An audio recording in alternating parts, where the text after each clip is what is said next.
What is going on, everyone? My name's Andy. Welcome back to another FPL video, and today I'm going to go through a little bit of a draft update. A few people have asked me how my team's looking currently, so I thought I'd do a video on it. I don't want to do these too often because obviously in pre-season the team doesn't necessarily change too much and we're still waiting on a lot of info, but I've done a lot of videos, so I thought I'd go through my old draft and then obviously incorporating what I've talked about in videos and stuff, show you what my new draft currently looks like. Obviously still a chance that it changes a little bit, but I'm pretty happy with the core, and it's not actually a massive amount of changes.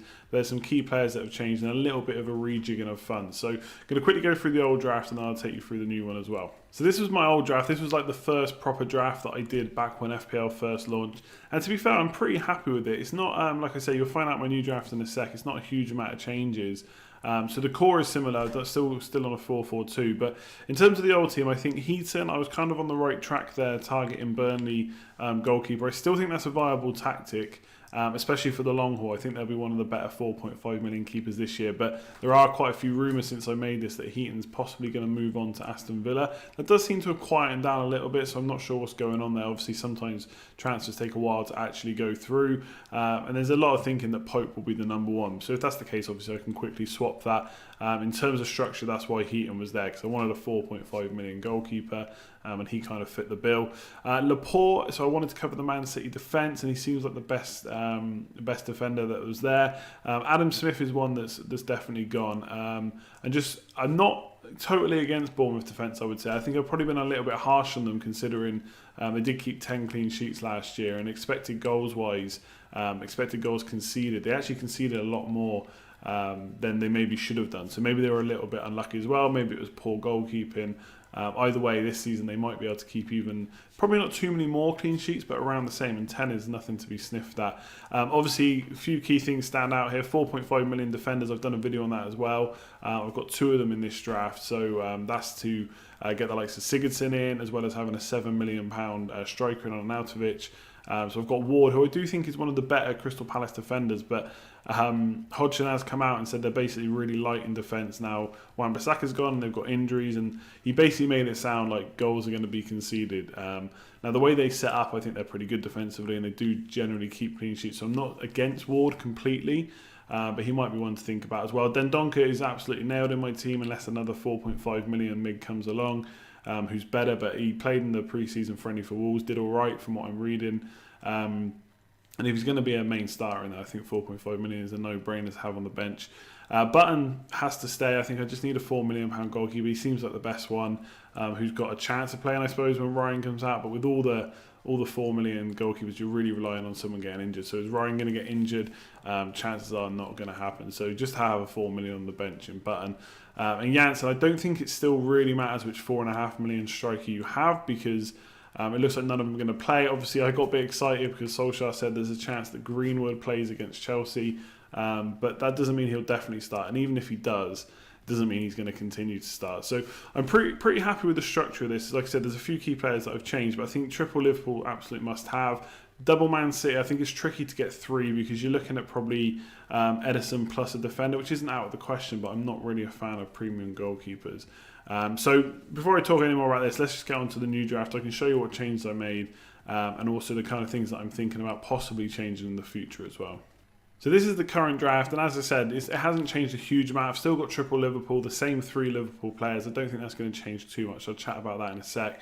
Double Man City, and I've got triple Bournemouth now instead of double. So Zaha's still there, but I've changed the bench around a little bit. And one thing I will say is I promise this team was picked before the last couple of pre-season friendlies, because obviously Wilson scored a brace, and Greenwood scored as well for Man United, and obviously, like I said, the quote from Solskjaer saying he might start against Chelsea, but I kind of just put them in anyway. I think Greenwood could get some minutes, and Wickham maybe for Palace could get some minutes, but I still think the 4.5 million striker is just hopeful thinking that they're going to play week in, week out. Even if he does get minutes at Man United, I don't see him becoming a first team regular, and what I mean by that is starting in the first 11 week in, week out. So even if he gets some minutes, that's great. You're not going to play that player too much anyway. So Greenwood's in. Begovic is in goal. Like I just said, Bournemouth did keep 10 clean sheets last year, and I am someone who always says I will target Bournemouth for goals, and they don't necessarily keep too many clean sheets. But 10 was really impressive, and like I said, did possibly concede a few more than they should have. So with their opening fixtures, with the idea in my head that I probably will wildcard early enough, I think they've got good enough fixtures to go with them from the outset, and then maybe see which 4.5 million goalkeeper is performing well, and then maybe make the switch, and potentially that would be Pope at Burnley. Obviously, that's resting on Begovic being the number one. I assume he will be, but pre-season should tell us more. So gone for him. Opening a few fixtures are good. I think there's potential for clean sheets. The main thing I've done in defence is I've kind of upgraded it a bit. So before I was going to have to play a 4.5 million defender every week. But now I've covered the City defence, but with Zinchenko, which has obviously saved $1 million on Laporte, and I've put Luka Dean in as well because obviously Everton have got really good fixtures and his attacking threat is extremely good, so I really want him in. Now Zinchenko is obviously not necessarily going to play the whole season at left back. Mendy's going to miss pre-season, so it looks like he'd be the one to start. He's got the more experience over Angelino. I think he played the last 13 games of last season, did really well. I've seen a few people point out that maybe he tucks in a bit, and Pep likes his left back to play wide like Mendy did and kind of hug the touchline. But potentially Sané could do that as well further up, and they could keep Zinchenko to come inside as and when needed. So I like to think with FPL, sometimes there are bargains, and you shouldn't lift a gift horse in the mouth, or look a gift horse in the mouth, I should say. And if he's going to start for $5.5 million to get into that City defence, I'm all over it. Bearing in mind we can make transfers. Yes, if it goes wrong, he starts missing games, and Ederson and Laporte are really the only one that's nailed on, then maybe I could do it. But I would pretty much rather not have a Man City defender than go for Ederson. I just think for the amount of points that they get, premium defenders, it's not enough versus a 4.5, because 4.5 million goalkeepers will get save points, as we know, and their points per game are not that far behind the premiums. Now, I do kind of like the idea of going for a premium straight away, and then maybe on the wild card changing it, making sure just to lock those clean sheets in, and then get the cheaper goalkeeper once you know who's performing well, which defences are playing well. Because obviously Burnley weren't too great last year, but we've seen them do well defensively in the seasons before that. So that's kind of my thinking, but I probably won't go for a premium. I'd almost rather not have Man City cover. The two Liverpool defenders, Robertson and Van Dijk, Trent, it's hard to say that Trent Alexander-Arnold shouldn't be in this team instead. Like, if anyone had him in, I couldn't argue against it. I think you just pick your two Liverpool players and go for it. The reason I like Van Dijk is because he's 0.5 million cheaper. Simple as that. In a team where, obviously, in the opening game week one, the opening squad you create, it's hard to get all the players you want. We don't have the team value we do at the end of the season, so you've got to skimp where you can. And I'm pretty happy to skimp by getting Van Dijk. Going to start every week, plus got a good bit of goal threat as well. So I'm pretty happy with him. If for whatever reason I decide to make a change to my team, I've got 0.5 million spare, I might upgrade to Trent.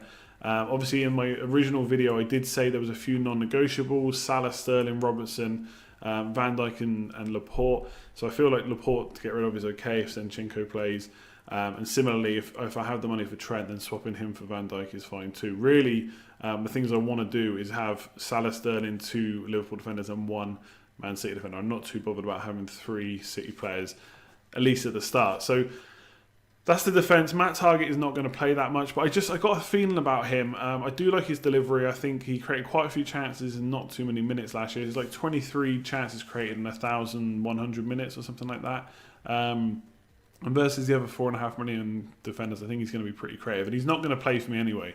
Chances are he'll stay on the bench. So with Villa's opening fixtures, I might take a punt on him. But it could be Ward, it could be Balbuena.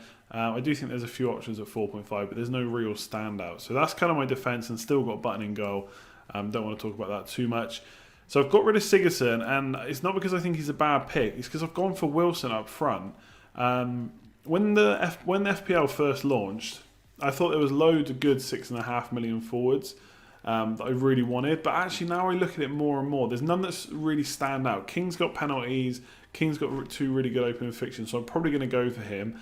I think Jota is probably one of the better 6.5s, and obviously he showed it in the first game pre-season, scoring 2 goals.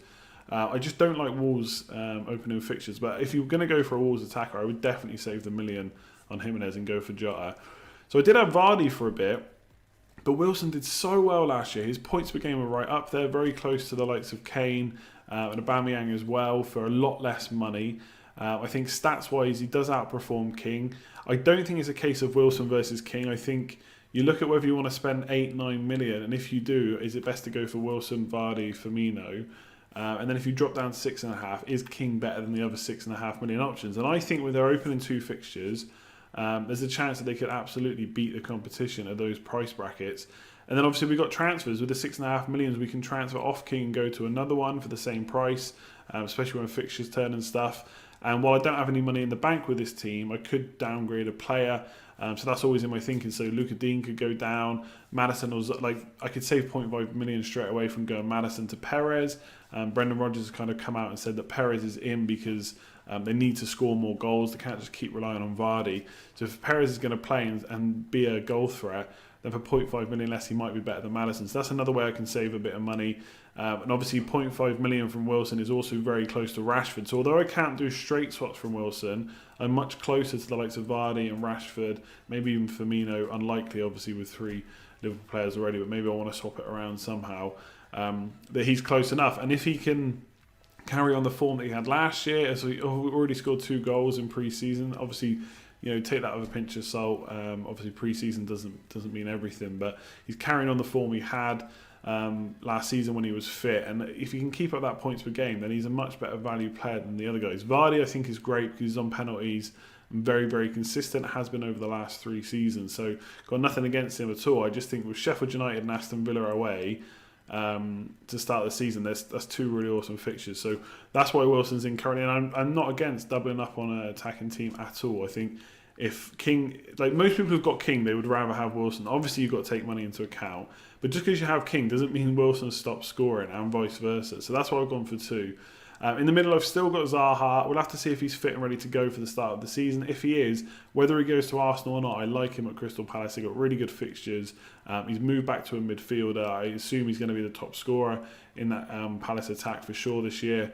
And I just think he's going to return really well. So Zaha's staying for now. But again, that's a 7 million price bracket. It could be Alexis Sanchez. It could be Perez. Whoever it might be. There's quite a few options around the 6.5, 7 million midfielders. So I'm looking at that. And then Maddison, we'll see what happens with Perez. If he fits in to that Leicester team more and more over pre-season, I might go for him. But I just like Maddison. I think he was so creative last year. He's kind of key to everything they do. He's always looking for Vardy. On set pieces as well, so Maddison kind of stays for now, and the beauty about him is I can downgrade to the other Leicester players if I need to, because obviously he's the most expensive midfielder, so he's in for now. Otherwise, I don't think for now there's not going to be too many changes. I feel like if Zinchenko's definitely going to play, he's in. One thing I've toyed with is going like 3-5-2. I don't think I'm going to go 3-4-3 right now. There's not enough strikers that stand out. Maybe Wesley is a punt at 6 million. Villa good fixtures after Spurs in the opening game week. There's the likes of Ings, who usually posts good numbers in terms of points per game when he's fit, but he's not always fit. So there's no one that really stands out. So I don't see myself going 3-4-3, but I could go 3-5-2 and take Luca Dean out. But obviously that means I've only got 6 million to spend in midfield. So it could be someone like Daniel James at Man United, but that feels like a bit of a punt. So I'm not sure I'm prepared to do that. If I was to downgrade Maddison to a 6.5, then obviously I'd have 6.5 to spend. But just no standouts right now. So I'm still on 4-4-2. I haven't really changed from that at all. And this is my current draft. So obviously let me know what you think. So that's it for this video. Thanks as always for watching. Hopefully you enjoyed it. If you did, make sure to give the video a thumbs up. That's always appreciated. Obviously, if you want to check out all the other content I've got, there's plenty of videos that I've already done and plenty more coming. So make sure you hit the subscribe button, hit the notification bell so you know when those go live. And also when I go live, there will be a live stream coming. Should be next week, middle of next week probably. But if you follow me on Twitter, I'll definitely let you know when that is. And then that'll be the first live stream of pre-season, and then obviously there'll be more regular as the season goes along. So leave me a comment below, let me know what you think of my draft team, what are the key players you're definitely going to have, and also the ones that you're looking to maybe swap in and out. Is pre-season taking effect on your thinking, those kind of things. Otherwise, I'll leave it there. Like, comment, share, subscribe, all of that good stuff, and I'll catch you soon.